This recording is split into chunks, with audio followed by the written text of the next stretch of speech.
来关注半岛局势。韩国26号举行了10年来首次大规模阅兵，展示了包括玄武导弹在内的多种武器。路透社报道称，韩国此次罕见阅兵是为了向朝鲜展示更强硬的立场。当天，韩国总统尹锡悦发表讲话，声称如果朝鲜使用核武器，韩美联盟进行的反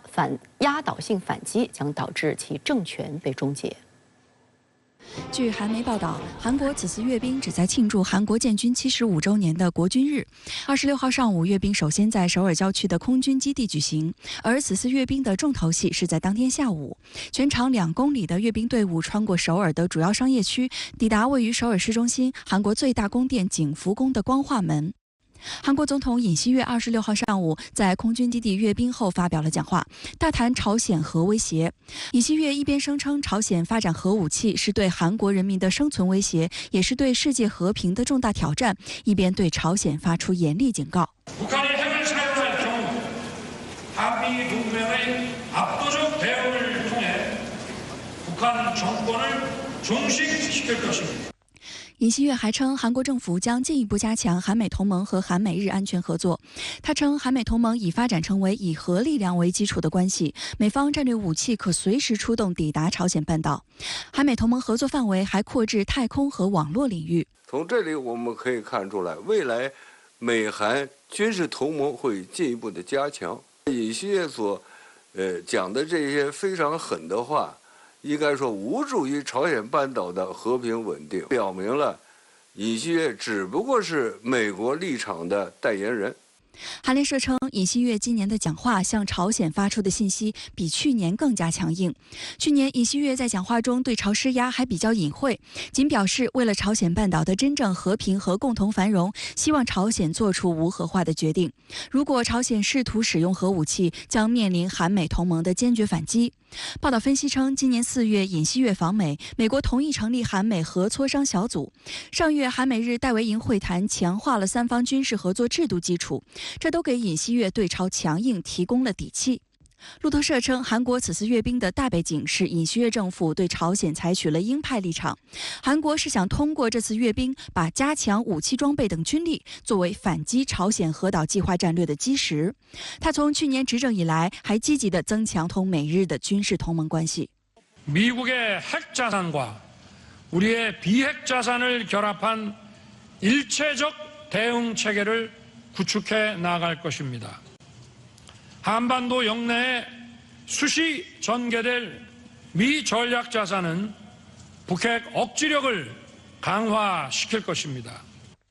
韩国亚细亚经济26号称，时隔10年，韩国政府再次举行庆祝国军日街头阅兵游行。就动员的武器装备而言，这是有史以来规模最大的一次。此次阅兵游行共出动了约6700名韩军官兵，展示了68种340件武器装备。驻韩美军作战部队成员也罕见参加了此次阅兵街头游行。驻扎在韩国的2.85万名美军士兵中有300人参加，这也是驻韩美军首次在国军日与韩军一起出现在街头。报道称，以往韩国多届政府也曾举行阅兵及街头行进展示。自1998年以后，阅兵每5年举行一次。2003年卢武铉政府、2008年李明博政府和2013年朴槿惠政府都曾举行。但2018年，由于朝美领导人在新加坡举行会晤，当时的文在寅政府为营造半岛和平氛围，取消了阅兵及街头行进展示。 尹锡悦政府上台后，韩国重新举行阅兵活动。韩国国防部一名官员称：“我们重点向朝鲜传达一个信息，即我们可以震慑敌人，并以强有力的武力惩罚对方。” 为显示其对朝强硬，韩国这次阅兵首次公开展示其秘密武器玄武导弹。路透社称，当天展示的玄武导弹可能是韩国最新研发的玄武5，号称怪兽导弹，据悉能携带8至9吨的弹头，可炸毁地下100米深的地堡。 한강할 때 운동 에너지가 워낙 크기 때문에 지하에 있는 북한의 핵시설뿐만 아니라 미사일 기지까지도 충분히 무력화시킬 것으로 보여집니다. 韩联社称，由于威力巨大，该导弹被韩军视为3轴体系中大规模对朝反击和报复系统的核心手段。有分析认为，其破坏能力与战术核武器相当。 압도적인 전략적 능력을 활용하여 북한의 핵미사일 사용을 강력히 억제해 나갈 것입니다.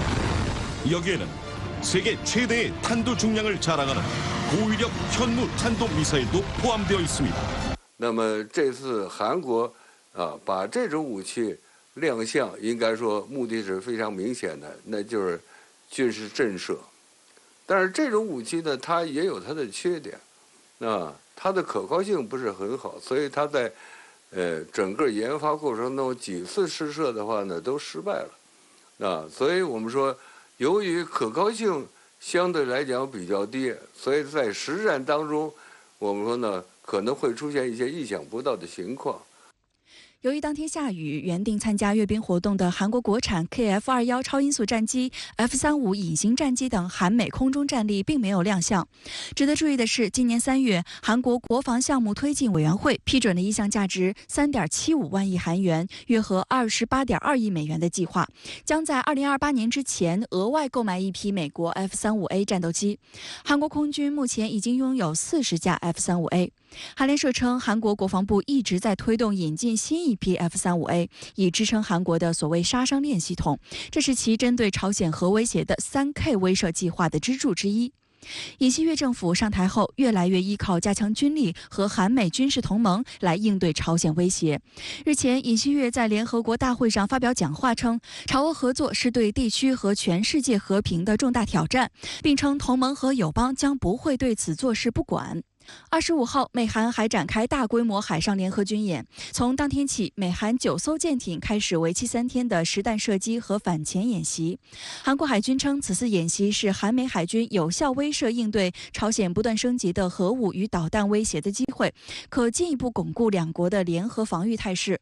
对于美韩赤裸裸的威胁，朝鲜中央通讯社25号直接点名尹锡悦，怒斥这些威胁是政治门外汉、外交白痴的歇斯底里妄言。 评论称，尹锡悦政府唯恐天下不乱，制造地区紧张，是地区形势的搅局者、破坏者。韩国金乡新闻26号的社论也表示，尹锡悦当天在演讲时第一次提及朝鲜政权的终结，此番言论非常刺激。 过去数周，不停有飞机在首尔市中心低空盘旋进行阅兵演练，这导致很多市民因为战争氛围而不安，担忧今年的阅兵式可能成为尹锡悦政府强化安保国家的一个缩影。社论呼吁，在南北分裂的大格局下，除了加强武力，更希望尹锡悦政府能与朝鲜进行对话，以消除韩国国民对战争的担忧。 台军首艘所谓自造潜艇将于28号在高雄厂区下水。这艘计划近10年、耗资近900亿的自造潜艇，承载了民进党当局巨大期望。但是从该项目一开始就丑闻缠身，进而引发岛内外质疑、批评声不断。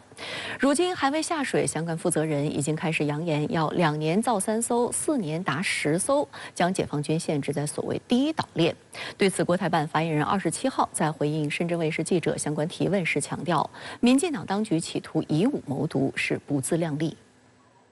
据台媒报道，台湾首艘所谓自造潜艇的原型艇将于28号在台船公司高雄厂举行命名暨下水典礼。台湾地区领导人蔡英文将出席，并于近日核定原型艇的艇名为海鲲，舷号定为711。知情人士称，海鲲一名选自《庄子·逍遥游》，北冥有鱼，其名为鲲。鲲之大，不知其几千里也。希望其能如鲲一般深海部署，威慑敌舰。根据台船此前发布的资料，海鲲为柴电动力，采用雪茄型艇体设计和 X 型尾舵，以及位于桅壳上的升降舵。艇长约70米，宽约8米，高约18米，排水量约2500至3000吨，将装备美制数字化声呐、MK48 重型鱼雷和潜射鱼叉反舰导弹。我们可以说，这个舰就一定比我们现在拥有那个都好，效果那个性能都更强。自爆出自造潜艇9月要举行下水仪式后，岛内就有不少预热和吹嘘。曾任台军参谋总长和台海军司令的黄曙光，被蔡英文任命为自造潜艇计划召集人。他近期在一个内部会议上踌躇满志地宣扬海鲲的计划时间表：自28号下水后，10月1号将展开泊港测试，预计明年4月1号前完成。随后便开始进行出海测试，预计明年底前交付台海军。事实上，黄曙光在3个月前接受媒体采访时可不是这么说的，他当时还反复强调安全检测，并称没有时间表。泊港的一个测试合格了，才有具备达到出海的条件，逐步的测试。这个时间没有时间表。